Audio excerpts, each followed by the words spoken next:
Hola y bienvenidos nuevamente a nuestros tutoriales. Hace unas semanas, previo a la liberación del último Power Server 2021 Beta, platicamos acerca de programación asíncrona en el lado cliente Power Builder. Hoy cubriremos la parte de la Web API, en especial de los métodos asíncronos provistos en .NET Data Store desde Power Builder 2019 R3, los cuales se mantienen también en Power Builder 2021. En este video veremos primero una comparación rápida entre programación síncrona y la asíncrona. Revisaremos uno de los patrones de programación basado en tareas asíncronas llamado TAP. Conversaremos de cómo se implementa este patrón con .NET Data Store y finalmente veremos una demo. Un conjunto de tareas como las que se requieren para preparar un desayuno se pueden realizar de dos maneras, de forma síncrona o asíncrona. De manera síncrona significa que el inicio de la ejecución de una tarea específica depende de la finalización de la tarea anterior. Por ejemplo, la tarea número 5, hacer las tostadas, no podrá iniciar hasta que se termine la tarea número 4, la cual es freír todo el tocino. Por su parte, la tarea número 6, untar mermelada a las tostadas, solo podrá realizarse una vez que todas las tostadas hayan pasado por el tostador. En este ejemplo, todas estas tareas se realizarían en 30 minutos. Ahora, si queremos optimizar esta ejecución de tareas, entonces algunas podríamos realizarlas simultáneamente, tal como las tareas 1 y 2 o como las tareas de preparar y untar las tostadas. En este caso, se aplica el concepto asíncrono, donde la ejecución de cada tarea no depende necesariamente de la culminación de una tarea anterior. Para este ejemplo, el beneficio es que el tiempo de preparación de todo el desayuno requiere solo la mitad del tiempo, 15 minutos. Entonces, yendo a lo que es ya la programación y el desarrollo de nuestras Web APIs, nos podemos preguntar qué patrón de desarrollo o de programación podemos utilizar para implementar este tipo de programación asíncrona en nuestros servicios REST y, desde luego, con código C#. El patrón más estandarizado en .NET Core se llama TAP. Este patrón es un patrón basado en tareas asíncronas. El beneficio de este patrón es que permite a los desarrolladores definir de una manera mucho más sencilla las funciones asíncronas, nos permite reducir todo lo que es la duplicidad de código para inicio, finalización de las tareas, también una forma de darle un mejor mantenimiento a lo que son nuestras funciones y un mecanismo para gestionar todo el ciclo de vida de ejecución de una tarea asíncrona. Para implementar TAP necesitamos primero importar a nuestro proyecto dentro de Snap Develop el paquete system.threading.tasks. Una vez importado, necesitamos conocer las tres características principales para implementar TAP. Las dos primeras tienen que ver con la definición de cada método asíncrono y la segunda con una llamada en sí a las funciones asíncronas. Primero hablemos de la clase Task. Esta lo que hace es proveer un ciclo de vida para las operaciones asíncronas. Task es un tipo de objeto que admite dos tipos de retorno. Tipo void, que es utilizado cuando la función no tiene un valor específico de retorno, simplemente ejecuta una operación. Cuando hablamos de un tResult, viene a ser en realidad un tipo de dato, ya sea primitivo, un string, un int, o puede ser una clase específica, por ejemplo, un data store. Entonces, esta primera parte tiene que ver con la definición de una función. La segunda parte, para definir una función asíncrona, es utilizar la palabra reservada async. Y esta palabra lo que va a hacer es indicar al compilador que la función que se está definiendo va a ser una función asíncrona. Entonces, si especificamos la palabra async delante de la función, entonces cuando se llama esta función tenemos que utilizar el estándar de llamada para funciones asíncronas. ¿Y cuál es ese estándar? Es el punto número 3, la palabra reservada await. Await lo que hace es proporcionar un modo de llamada asíncrona a una función que fue definida, valga la redundancia, de manera asíncrona, pero también await nos permite tener un modo de espera de los objetos task o task result. Await es muy versátil en realidad y puede implementarse de muchas maneras al ejecutar múltiples tareas asíncronas. Aquí les sugiero que consulten la información oficial para conocer de sus diferentes modalidades de ejecución, además de la que yo les voy a mostrar ahora. Vamos a ver aquí un ejemplo.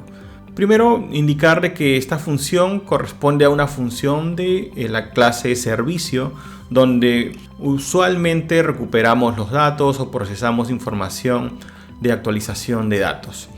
Aquí, además del nombre de la función, que en este caso se llama retrieve deep async, lo que hacemos es indicar con la palabra reservada task que esta función va a retornar una tarea, pero dentro de esta tarea va a retornar un data store del modelo de department all. Luego también indicar como segundo paso que les había mencionado previamente que debemos utilizar la palabra reservada async. Con estas dos notaciones ya tenemos la definición de nuestra función de manera asíncrona. Sin embargo, dentro de nuestra función también se está invocando una función asíncrona del data store y la vemos aquí, await. Si bien nosotros podemos recuperar el data store simplemente con un retrieve, aquí se está utilizando la función retrieve async para poder aprovechar la función asíncrona que ya nos provee .NET Data Store a partir de Power Builder 2019 R3. Entonces tenemos aquí los tres elementos que les había mencionado. Primero task con el tResult, que en este caso es eDataStore del modelo de department all, la palabra async y la llamada con await a una función asíncrona, en este caso del .NET Data Store. Como les mencioné, esta definición de esta función está dentro de la clase servicio. En un momento más en la demo voy a mostrarles también cómo llamamos a esta misma función desde la clase controladora. Nos encontramos ya en Snap Develop 2021 Beta y vamos a ver cómo la herramienta desde los modelos, por ejemplo, nos provee herramientas para crear rápidamente este tipo de código con implementación asíncrona. Por ejemplo, nosotros podemos seleccionar un modelo de datos, en este caso estos modelos provienen de los data windows, hacemos clic derecho y podemos hacer scaffolding para crear rápidamente código CRUD en la capa servicio y en la capa controladora. Y un cambio que se ha hecho ya en la herramienta tiene que ver con la generación de las funciones que se van a crear tanto en la clase servicio como en la clase controladora.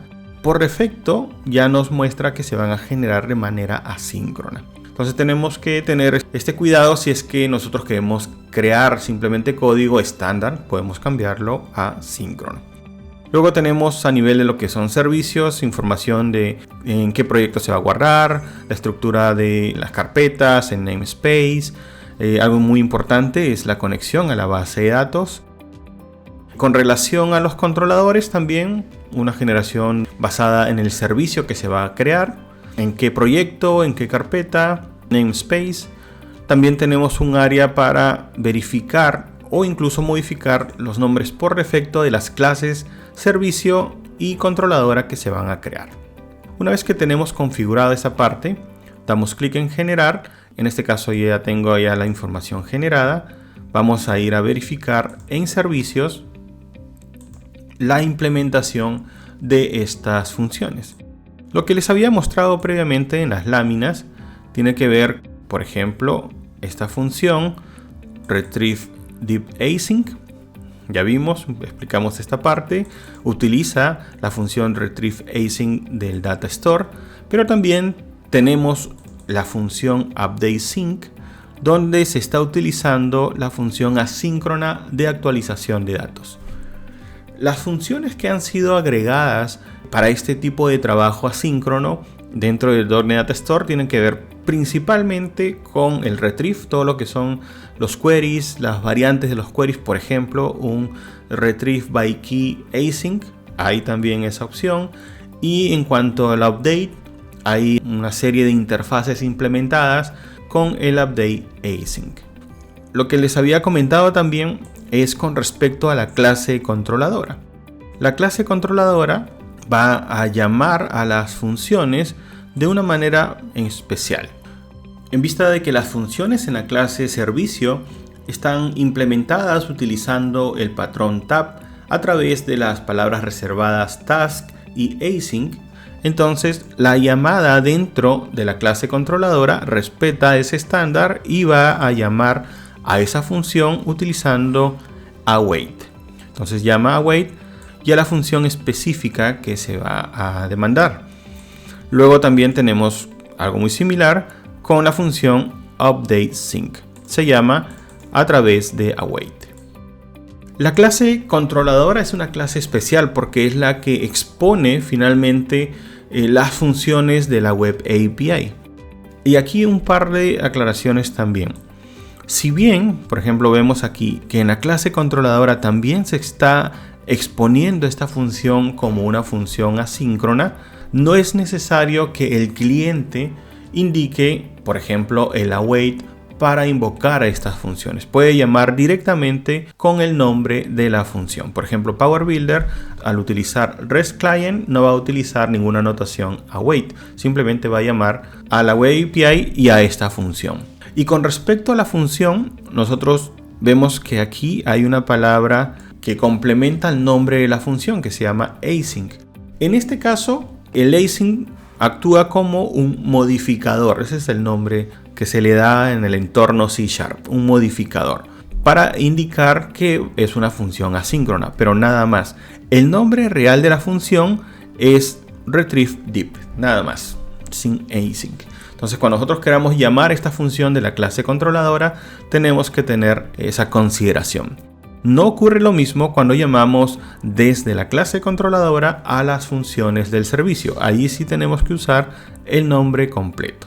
Vamos a ver este ejemplo aquí utilizando el run test de la herramienta para probar la ejecución de nuestras clases y las funciones asíncronas. Por ejemplo, aquí tenemos la clase controladora de department_all que se ha creado con el scaffolding y las funciones que expone no tienen esta palabra reservada async, el modificador async, solamente hasta retrieveDeep y update. Por ejemplo, aquí en retrieveDeep le damos send para probar y ya tenemos los resultados. Entonces, con esto ya podemos saber cómo es el trabajo de una programación asíncrona dentro de una Web API con .NET Data Store. Es muy sencillo. Y de esta manera los data stores están listos para unirse a una serie de tareas asíncronas que uno quiere implementar. La clave también aquí es conocer un poco más de await, como les mencioné previamente, y eso nos va a ayudar a tener más versatilidad al invocar tareas multitasking en nuestra Web API cuando sea requerido, obviamente.